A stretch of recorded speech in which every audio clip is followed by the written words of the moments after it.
Muy buenas tardes, aquí estamos de nuevo. Como ven ustedes, fieles a la cita, estamos en el programa número 16 del Almanaque Internacional de la Pardopedia, que corresponde a los éxitos musicales del año 1955. Y no solo éxitos, sino canciones que sin llegar al número 1, a lo mejor ni al número 5, han sido fundamentales para el desarrollo posterior de lo que conocemos como música pop. Voy a darles 4 o 5 pinceladas porque es curioso identificar las canciones que les suenan con lo que sucedía en el mundo. Por ejemplo, este año 55 nombraron secretario general, el equivalente a presidente o primer ministro del Partido Comunista de Rusia, a Nikita Khrushchev. Es curioso que un dirigente político tan peligroso y tan importante se ha conocido en el mundo con su apodo, porque se llamaba Nikolai, pero siempre se dice Nikita, Nicolásito Khrushchev. Si él se entera de que en España le llamamos Nikita, bueno, en España recuerden que hay canciones inglesas que hablan de Nikita, porque fue un nombre importante. Por cierto, se hizo muy popular, no sé qué año fue exactamente, pero cuando las Naciones Unidas empezó a hablar, se levantó un cierto murmullo que no le hacían caso, se quitó un zapato y empezó a dar golpes de zapato en el atril. No sé si es otro año, traeremos la foto. No recuerdo ahora cuándo lo hizo. Pero también otro personaje muy importante en la política de la época, Winston Churchill, ya, digamos, dimite como primer ministro. Churchill había sido primer ministro nada menos que durante la Segunda Guerra Mundial. Fue el único dirigente europeo que se enfrentó y se negó a rendirse a Hitler y a los nazis. Aguantó ataques y ataques, bombardeos feroces, sobre todo en Inglaterra, sobre Londres, sobre Coventry, que la destruyeron totalmente, y tuvo la suerte que al final, por un lado, los rusos desde su lado atacaron un flanco de Alemania y Estados Unidos entró en la guerra y a través de Normandía, primero Sicilia, luego Normandía, desembarcó en Europa y fue aplastando a los nazis. Me he ido porque dimite, ya le habían quitado al acabar la guerra. Los votantes somos muy ingratos. El hombre que salva a Inglaterra de la ruina, de la derrota, a las siguientes elecciones perdió, pero volvió y aquí es cuando dimite en el año 56 ya para siempre. Un dato curioso, ustedes saben lo que son los restaurantes McDonald's. Los hay en todas partes, en todos los países, en todas las ciudades. ¿Cuándo empezaron? Bueno, pues el primer restaurante McDonald's fue esta hamburguesería en Illinois. Illinois es un estado donde está Chicago, digo que es un estado importante. Y por 15 céntimos de dólar se podían comer una hamburguesa, ahí lo pone. Es una foto icónica de los cambios culturales. A partir de ahí vienen, como en este caso, se podía comer desde el coche, la gente aparcaba y las camareras iban con patines. Por han visto en alguna película americana de la época, pues nace en ese momento. Fíjese que pone drive-in, es decir, un bar de hamburguesas conduciendo. Estaba pensado para los que iban con el coche. ¿Qué más cosas? También otra cosa que ahora es muy famosa, la primera Disneylandia, la única Disneylandia, es la de California. Ahí tienen al propio Walt Disney explicando lo que iba a hacer, porque las demás se llaman Disney World, Disney Europa. Esta es la original. Primero hicieron esta, luego hicieron otra en Miami y luego ya en diversos países del mundo. Noticia buena para España, ingresamos en la ONU. ¿Por qué? La ONU no aceptó a España, la ONU se fundó en el 45 y España fue rechazada. Pero en el 55 el bloque soviético y sus países satélites y el bloque occidental, mandado por Estados Unidos y sus países amigos, estaban casi empatados en las votaciones. Entonces a Estados Unidos le interesaba que países que estaban enfrentados a Rusia se unieran y así admitieron a España. Ahí tienen a Eisenhower con Franco. La aceptaron precisamente para desequilibrar o para empatar y no perder ante el bloque comunista. Y vamos con la música. Como ven ustedes, estamos ocupándonos no solo de la música anglosajona, sino de otras cosas. Y quería recordarles que este año 55, ese caballero con pinta de señor mayor, que lo era, llamado Claudio Vila, este hombre ganó 4 veces el festival, con una canción llamada Buenos días, buen día, buongiorno tristeza, buenos días tristeza. Una canción muy romántica, una canción que hoy día está totalmente desfasada. Buenos días tristeza, amiga de mi melancolía, buongiorno tristeza, amica de la mía malincolía. Se han salvado, la pensaba cantar, pero viendo la cara de Claudio Vila no me he atrevido. Fue la que ganó. Esta canción sí empezó a ser importante en los países de Europa, nada en Estados Unidos, pero sin embargo sonaba antiguo. Es decir, en un momento en que en Italia iba a salir enseguida gente como Adriano Celentano, Little Tony, rockeros, esto empezaba a quedar desplazado. Lo vamos a ver en los siguientes años, porque ya en el año 61 queda segundo en el Festival de San Remo en los 24.000 besos, 24.000 baci de Adriano Celentano. Pero eso será después. Y ahora vamos a volver a hablar de Bill Haley y sus Comets y el Rock Around the Clock. Digo volver a hablar porque el año anterior, en el 54, ya contamos que había aparecido el disco y no había pasado gran cosa. Había llegado solo al puesto 17. Y como paralelismo les contaré que el año 62 los Beatles lanzan su primer single, Love Me Do, y tampoco pasa gran cosa y llegan también al puesto 17. Al año siguiente, tanto Bill Haley como los Beatles llegan al número 1. Bueno, pues esta canción que se había olvidado un poco se convierte de pronto en la moda, porque en una película que quiere contar el enfrentamiento generacional entre un profesor y unos alumnos, el director decide que en el traveling inicial, cuando llega el profesor y atraviesa el patio y ve las caras agresivas de los alumnos o despreciativas que le van mirando, la música que suena es Rock Around the Clock. Con lo cual el director está contando que hay una nueva época en la música y igual que una nueva época en las relaciones intergeneracionales. El profesor era Glenn Ford y uno de los alumnos era Sidney Poitier, un actor negro, el primer actor negro en ganar el Oscar de Hollywood al mejor actor principal. Pero lo curioso es que años después se hizo la misma historia en Inglaterra, que se llamaba Al Señor con Amor, la protagonizaba como alumna Lulu. El profesor era Sidney Poitier, que había sido alumno en esta versión del año 55. Y sigamos, voy a repetir también una canción del año anterior, que es el Mr. Sandman de las Chordettes, de las cordetes, de las acordes.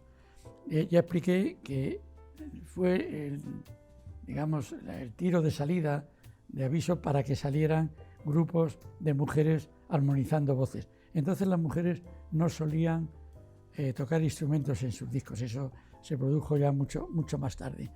De Mr. Sandman hemos hablado en el anterior, pero las dos siguientes, que son las hermanas Fontaine, las Fontaine Sisters, están en la línea de ellas y también en la lista, como dije en el anterior, también en la lista de las Andrews Sisters, hermanas que cantan muy bien, que tienen la posibilidad de todo lo que han ensayado en casa de niñas, llevarlo a la realidad. Hay que advertir que en Estados Unidos hay muchos grupos que se llaman hermanos que no son hermanos. Por ejemplo, los Brotherhood llegarán en su momento, ninguno de los cuatro es hermano, pero los Righteous Brothers, los de la canción de la película Ghost, tampoco son hermanos, y así hay muchos. Pero después, creo que hemos terminado La Fontaine. Otro de los grupos femeninos que funcionó muy bien en el año 55 fueron las hermanas Maguire. Aquí las tienen ustedes, guapetonas, divertidas, con un peluquero o una peluca igual las tres, con un sastre, un traje igual las tres. Pero si no recuerdan a estos grupos, sí recordarán aquel disco de La Trinca que se llamaba Las Hermanas Sisters, donde imitaban a este tipo de grupos que se movían cadenciosamente, que cantaban muy bien y que se pusieron muy de moda. En los siguientes años habrá muchos más grupos de hermanas y ya se los iremos contando. Porque ahora nos vamos a una canción vaquera, una canción del oeste, la balada de Davy Crockett. Davy Crockett, hubo una serie de televisión muy famosa con Fess Parker, fue uno de los conquistadores del oeste, uno de esos cazadores de búfalos que fue avanzando, fue abriendo el camino a los emigrantes que se iban instalando allí. Tuvo una canción de Bill Hayes que se puso muy de moda, es una canción muy narrada, muy narrativa, con poca música, pero se hizo muy famosa y hubo versiones en español, en lugar de llamarse Debbie, creo que se hizo con Pancho López, pero no tiene nada que ver, se hizo en México. Pero esta digamos que es la original. Y todavía hubo una orquesta, en una época de las orquestas estaban desapareciendo, que llega al número 1, que es la orquesta de Pérez Prado.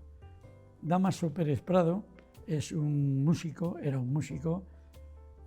cubano, afincado en México, que fue uno de los, si no el creador, el gran propulsor del cha-cha-cha y del mambo, sobre todo le llamaban el rey del mambo. Pérez Prado y su orquesta hicieron el mambo número 1, mambo número 5, que ustedes recordarán en una versión de hace unos años por Lou Vega, que no sonaba como él, mambo número 8, que era aquel donde cantaban, iban diciendo 1, 2, 3, y al llegar a 8 decían mambo, y empezaba la música. Pues este año adapta una canción francesa que se llama Cerezo Rosa y llega al número 1, casi nada. Si ven ustedes el título ahí, he dicho que se llama Cerezo Rosa, Cherry Pink, sin embargo el título completo es Cherry Pink and Apple Blossom White, mambo. Esto significa cerezo rosa y brote de manzano blanco. Era de una película, Wonder Water, y fue un número 1 fundamental. Hizo otro número 1 posteriormente con otro tema que no tenía nada que ver tampoco con el mambo, también instrumental. Así que vamos a otra canción del oeste. Ese señor con barba y bigote que tienen ahí, rodeado de chicas, se llamaba Mitch Miller. Fue muy importante dentro de la música nueva, del rock, porque era el director artístico del sello CBS, que era uno de los más importantes de la época, y fue el responsable de que el sello en estos 5 siguientes años pegara un gran bajón, porque no creía para nada en el rock and roll y no contrató a ningún artista de rock and roll. Él tenía una gran orquesta y coros, muy famosa, es el hombre que hizo, por ejemplo, el puente sobre el río Kwai, es su orquesta. Este es un tema que es prácticamente el himno de los estados sureños de Estados Unidos durante la guerra de secesión, la Rosa Amarilla de Texas, de Yellow Rock of Texas. Bueno, Mitch Miller, buen músico por una parte y mal director artístico de una compañía que prácticamente se cargó. Vamos a seguir con un grupo vocal que hemos tenido ya, los 4 Ases de Four Ace, donde triunfan también con una canción de una película. Se llama Love is a Many Splendor Thing, menudo nombrecito. Ven ustedes que la otra era 3 monedas en la fuente, que tuvimos el año anterior como número 1. Pues El amor es algo maravilloso, también es un tema de película. 3 monedas en la fuente era de Hablemos del amor, y Love is a Many Splendor Thing, que significa que el amor es algo maravilloso, ahí lo tienen ustedes, es de una película que se llama igual, pero que en España no se llama igual, como tenemos por costumbre. Y vamos a hablar de un caso, la siguiente canción, que marca muy bien la política de las compañías discográficas norteamericanas en esa época frente a los músicos negros. Las grandes compañías tenían una etiqueta de un color distinto para los cantantes negros y otros blancos, para que el público supiera quién iba a cantar. Bueno, un compositor llamado Buck Ram, que fue descubridor de muchos talentos, descubrió un cuarteto, si ustedes ven la foto hay 5, un cuarteto de chicos a los que llamó Los Platters. Tenía varios grupos más, pero él creía mucho en Los Platters. Y en un sello pequeño de artistas negros le grabó la canción Only You, el año 54, no el año que estamos, sino el año anterior. Y no pasó absolutamente nada, porque los grupos negros tenían una pésima fama en Estados Unidos. La gente bien pensante pensaba que eran degenerados, que eran agresores sexuales, que eran delincuentes juveniles. Era muy difícil hacerles ir a una televisión, hacerles ir a las grandes salas de conciertos de conciertos o pequeñas salas de fiestas de gente blanco, que es donde estaba el dinero. Bueno, pues este hombre, que era muy listo, lo que decidió de pronto fue contratar a una chica jovencita, encantadora y muy guapa. Si podemos pasar a la foto de la portada, que es que no sé cómo funcionan estas máquinas. Ahí ven que hay una chica, se llamaba Zola Taylor, la incorporó al grupo. ¿Y para qué la incorporó? ¿La necesitaba? Para nada. Nunca fue solista, prácticamente no se la oye, pero daba un aire de respetabilidad al grupo. Ya no eran 4 degenerados persiguiendo chicas, sino eran 4 compañeros de una chica muy mona que estaba en pie de igualdad con ellos en el grupo. Y con eso consiguió que la compañía Mercury, una compañía blanca, quisiera contratarles. Y ojo, no fue fácil, porque él tenía también un grupo que había tenido un número 1 con una canción que se llamaba Earth Angel, Ángel Terrenal. Y la compañía se lanzó a por él para contratar al grupo que había hecho esa canción, que también eran negros. Estaba dispuesto a contratar grupos negros porque vendían mucho. Y él le puso como condición que no podían firmar con los de Angel si no firmaban también a los Platters. La compañía dijo que no, él dijo que no les daba al otro grupo. Bueno, ¿qué sucedió? Que con el tira y afloja, al final la compañía dijo, bueno, cogemos a los buenos, que nos van a dar muchos millones, cogemos a los Platters y a ver qué pasa. Bueno, pues los Platters grabaron el Only You de nuevo, suena exactamente igual que el anterior, la voz de la chica no añade nada y de pronto se convierte en número 1. Y el grupo bueno que tenía el Angel resulta que no vende nunca más y a los 2 años la compañía lo despide porque no hacen nada. Y los Platters le dan seguidos, los iremos viendo, 5 números 1 prodigiosos, casi todos ellos con alguna historia tan bonita como esta. No sé cómo andamos de tiempo, creo que mal. Vamos a hablar de Las hojas muertas. Las hojas muertas es una canción francesa de Cosma y Prévert, que había cantado Yves Montand y Julie Greco, y este señor que toca el piano, Roger Williams, hizo una versión de piano apabullante. ¿Por qué digo apabullante? Óiganla, por favor, entren. Yo le digo que aquí no pongo la música porque no hay tiempo. Entren, Autumn Leaves significa hojas de otoño en lugar de hojas muertas. Busquen Autumn Leaves, Roger Williams, y óiganla. Recordarán la melodía tan tin ton ton, pam pam pam pam. Pues este hace tan tin ton ton y agarra y se recorre el piano 4 veces. Segunda frase. Acabas apabullado, brillantísimo, pero es que no para de sonar esas octavas de piano para arriba y para abajo continuamente. Fue su fórmula, la repitió y no volvió a triunfar como ella, pero llegó al número 1 con este Autumn Leaves, esta canción francesa convertida en número 1 en Estados Unidos. Y estamos viendo ahora cómo, ya a partir de esta época del rock and roll y todos, cómo las canciones ya no nacen todas de los que era lo normal de los musicales de Broadway. Esta canción, 16 toneladas, es una canción de trabajo rural de una zona minera. Ernie Ford, que era de Tennessee, se puso el nombre dentro de su digamos, marca de fábrica, Tennessee Ernie Ford, e hizo de 16 ton, 16 toneladas, su bandera.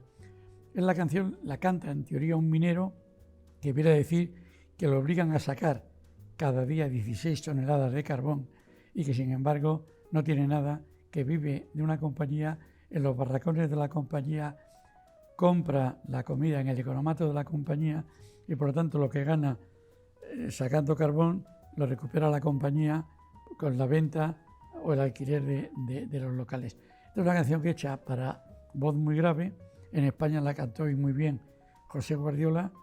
Yo hice una versión, yo nada más hago un corito muy pequeño, con José María Íñigo, que es un hombre con una voz grave, lo hizo francamente bien y tiene la suerte que lo mío casi no se oye y entonces no le estropeé la canción. Aparte que es un disco que no ha salido a la venta.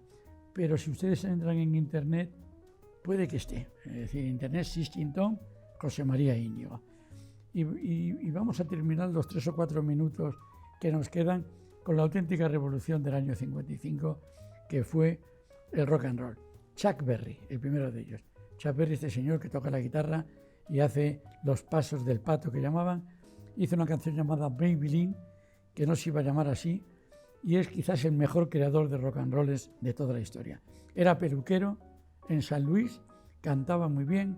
Un día se fue, hizo el Maybelline, hizo el Rollover Beethoven, que cantaron también los Beatles. Consiguió muchos éxitos y poco después acabó en la cárcel porque, como era negro y triunfaba en un país, en un estado del sur, la policía le perseguía, y con un argumento de un delito sexual, porque en una de sus giras había contratado a una chica de otro estado que resultó ser menor de edad y la había llevado al local que él tenía en San Luis y la había llevado de guardarropa. Cuando la quiso echar, esta chica le denunció diciendo que había abusado sexualmente de ella, y cuando una persona adulta atraviesa de un estado a otro con una persona todavía no mayor de edad con fines sexuales, se considera delito federal y entra al FBI. Bueno, pues esa es la intrahistoria. La historia de Maybelline es una gran canción. El segundo es Little Richard. Little Richard, lo traduciríamos como Ricardito, se llamaba Richard Penniman, era un pianista enloquecido que hizo canciones maravillosas dentro del rock and roll, vertiginosas. Tutti Frutti quizás sea la más famosa, y que también marcó línea. Casi todos los cantantes que han hecho rock en el mundo han hecho versiones de canciones de Little Richard, y sobre todo tocaba el piano no tan deprisa como Roger Williams, pero con un ritmo totalmente loco. Y miren que está en un sello, miren la etiqueta Specialty, un sello pequeño. Rápidamente su contrato fue comprado por una multinacional. El siguiente grande del que les quiero hablar es Ray Charles. De él hemos hablado cuando hacía más música cercana al rhythm and blues y al soul, pero en este año hace Tengo una chica, I Got a Woman. Si han visto la película biográfica, es una canción que empieza a improvisar con el piano sobre unos acordes de música religiosa, música gospel, y la chica que está con él, su mujer, le dice: no puedes hacer eso, no puedes cantar Tengo una chica con música religiosa. Cambió los esquemas, la música de iglesia pasó también a ser uno de los viveros de la música rock. Y el último es un señor tranquilo, padre de 10 hijos, el Fats Domino, el gordo Domino, de Nueva Orleans. Tocaba el piano pausadamente, tenía un ritmo maravilloso. Su éxito de este año 55 es No es una vergüenza, y es una vergüenza que la mayor parte de los éxitos de estos artistas negros se convirtieran, edulcoradas por cantantes blancos, ya lo veremos en los próximos años, en discos millonarios en ventas, mientras ellos no habían llegado. Han visto ustedes que hemos llegado ya al momento de transición. Mañana, si ustedes quieren, mañana según como lo vean. Para mí, la semana que viene estaré aquí. Yo vengo los sábados y estrenaré el año 56 y seguiremos hablando del rock and roll, así que no se lo pierdan.